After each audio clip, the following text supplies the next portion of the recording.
This class is from Chapter 12 of Chuck Smith's book, Calvary Chapel Distinctives. This lesson is called Ventures of Faith. Charles Ward Smith's life was filled with these ventures of faith. To put it in another way, he was willing to take risks. Some of them turned into wonderful works of God. Some didn't. In the book, Chuck talked about some of the ventures of faith he took over the years, whether it was buying the K-Wave radio station, buying the Murrieta Hot Springs property, or helping to start the Harvest Crusades. I'd like to share a clip of Chuck sharing about how he took the step way back in the early 1960s, that venture of faith, to leave a prosperous church of 300 in Corona and pastor the little tiny church of 25 in Costa Mesa called Calvary Chapel, long before the Jesus movement began. You're going to hear that it was filled with the same kinds of things that you and I might go through if we were thinking about decisions like this. I want to talk a little bit about what happened at Calvary Chapel and how God was getting you ready. Did the Lord come to you one morning and, maybe the Mission Impossible theme song began to play and a voice said to you, "Hello, Charles Ward Smith. Should you decide to accept this mission, if not, this cassette tape will self-destruct in 10 seconds. It'll be a cassette tape because that was the technology of the day. I'm referring to a Mission Impossible, but you didn't know it was coming, did you? No, I surely didn't. So you're pastoring these different churches. Your most successful church to date was Corona, California. Things are really cranking, but you get this invitation to come to Costa Mesa to a fledgling little congregation called Calvary Chapel. And I don't think Kay was real excited about it, but you said, "I feel this is what the Lord wants me to do," right? Very interesting how that worked out because basically, that's the gist of the story. This was the second time that we were in Corona. Mm-hmm. And a group of guys out there said, how about starting an independent church with us here in Corona? And I've been with the denomination for many years, and I wasn't really happy. I didn't really fit. And so the opportunity to start an independent church was very exciting to me. And so we went out to Corona. We had a home in Newport Beach, and we had leased that out, and we went on out to Corona, and we bought a brand new home in Corona in the new subdivision, and it was just really great, and God was blessing. The church was just really growing like everything, and just, it's just sort of a dream fulfilled. Mm-hmm. But yet it was interesting because a fellow who had been in the church that I pastored in Huntington Beach was going to this little church, Calvary Chapel, and he was saying, our pastor is resigning and we need a pastor to take over, and why don't you, come on, or think about coming on down? And I said, well, I've always liked living down in that area, and so I would, prayerfully consider it. And so I started praying about it, and I mentioned it to Kay, and she said, "You got to be kidding. We've got this new home out here, and the church is growing. People love you here. Why in the world would you even think of going down, there to that little church down there?" And I said, "Well, honey, all I said was I was going to pray about it. I didn't say I was going to go." Well, she said, "You don't have to pray about something like that. You know that God wouldn't call you, to go to something like that when He's blessing the ministry here."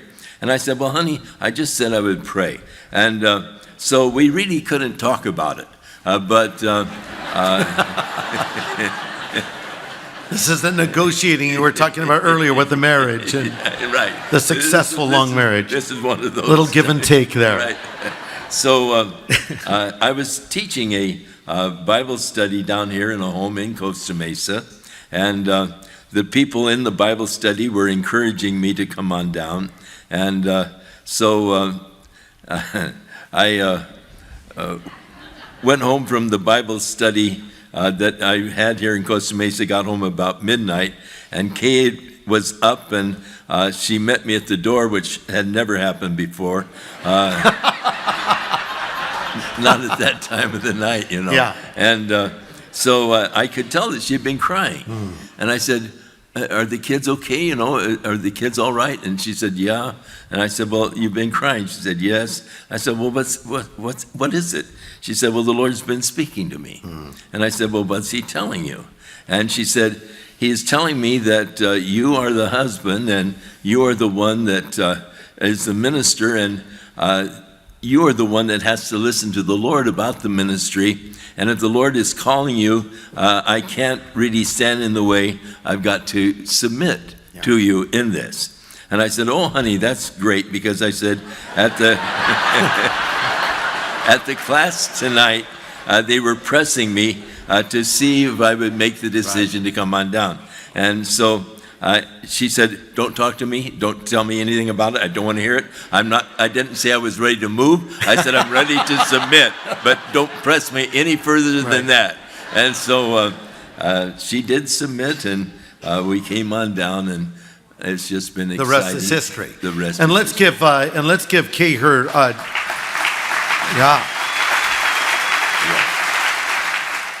Let me talk a little bit about Calvary Fullerton's Ventures of Faith. Though Calvary Chapel of Fullerton is minuscule compared to the things that God did through Chuck, I know that I had to learn to take a venture of faith when we started. I was pretty happy and content with being an assistant pastor at Calvary Chapel of Anaheim. I got a regular salary.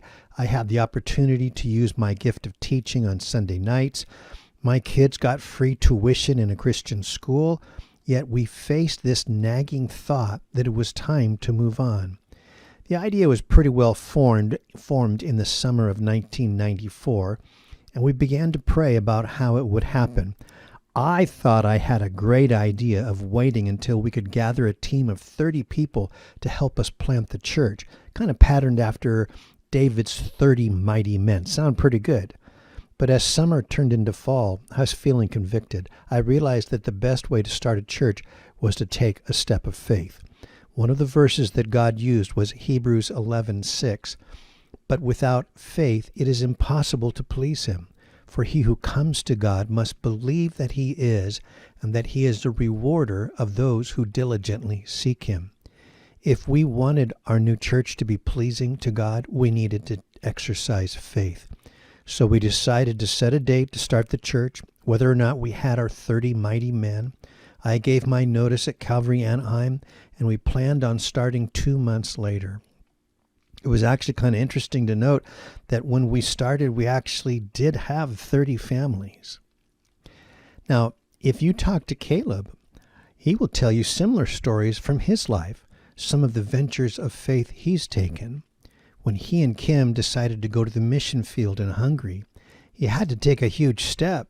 He left a very successful job leading a prosperous karate studio. Their family was growing. They had just purchased their first house. He was willing to give all of that up and take a job on the mission field where he would at times wonder where their next paycheck was coming from. Here's a clip from 2009. Welcome to Hungary. Oh, it's good to have Pastor Rich here. We want to say hi to you all. We love you and we miss you. Yeah. Go ahead. It is awesome to see all your guys' messages and to be getting all the visuals of your smiling faces.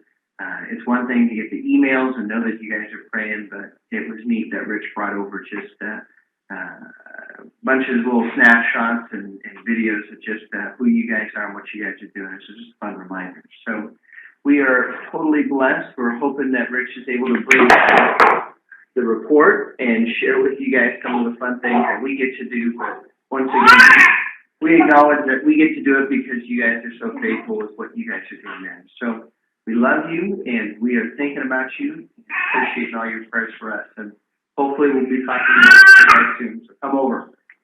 Bye. Love you. Say bye, Justice.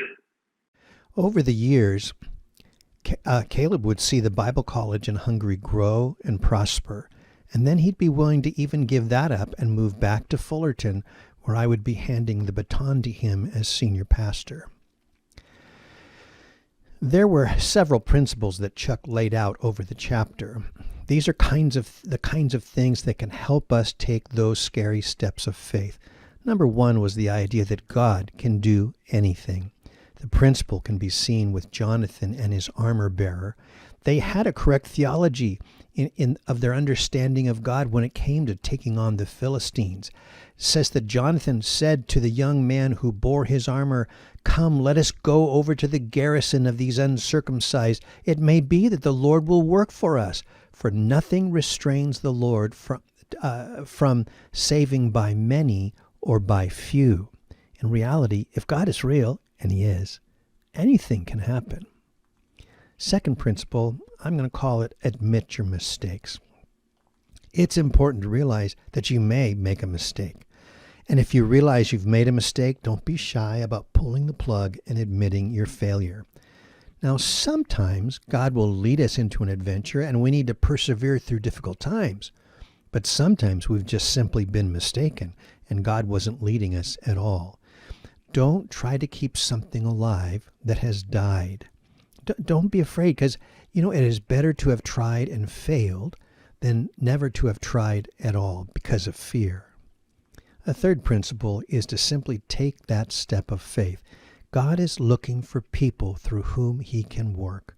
2 Chronicles 16:9, "For the eyes of the Lord run to and fro throughout the whole earth, to show himself strong on behalf of those whose heart is loyal to him." God is looking to work through someone willing to be open to him. If you think that God might be leading you, take your shoe off, put your toe in the water, and give it a try. I don't know if you've watched any of this new streaming TV show, The Chosen, or not. It's pretty exciting stuff, and it has gone viral, being seen by millions of people around the world. The director of the show is a fellow named Dallas Jenkins. He's a strong evangelical Christian with a background in making movies. But before he started the Chosen series, he went through a dark time, having failed with one of his movies. When the idea of this TV series came about, Dallas was afraid to try it. The other day, Dallas posted a clip of what helped him turn the corner, take the step of faith, and start down the path of developing the series, which has now had an impact across the world. Listen to him. So this is Alex, and Alex is the man. I'm going to get emotional. I didn't expect that. So many of you know this story of how when I was at my lowest point of my career, when my previous movie had failed, and my wife and I were home alone and praying and crying, and really I didn't know what was next in my life, and God spoke to my wife very powerfully and clearly about the story of the feeding of the 5,000 and the phrase, "I do impossible math." And that sustained us for that day, but we didn't really know what it meant. And we weren't sure what the future held. And that night at 3 o'clock, 4 o'clock in the morning, when I was working on a memo to analyze everything that had gone wrong and everything that I had done wrong so that I wouldn't repeat the mistakes of my past that had led to that moment, a Facebook message pops up at 4 in the morning. And Alex and I have never met. This is actually the first time we've ever spoken verbally. He's at an airport in Chicago right now. He's about to leave in just a few moments. And he didn't say hi. He didn't say hello. We're just Facebook friends. We've talked maybe once a year. All it said was, "Remember, I guess I'm really tired. Your job is not to feed the 5,000. Your job is just to provide the loaves and fish." And I remember I said, "What are you doing up this late?" He said, "I'm in Romania on a different time zone." And I said, "I just need to ask, why did you say that?" Because he had no idea, of course, that all day long that story from the Gospels had been what we'd been talking about. And I said, "Well, why did you tell me that?" And he goes, "Oh, that wasn't me. God just wanted me to share that with you." So I just wanted you to meet Alex. And Alex, I just want to ask you real quickly, can you tell your part of that story? What was it? Because I think this is really beneficial for all of us.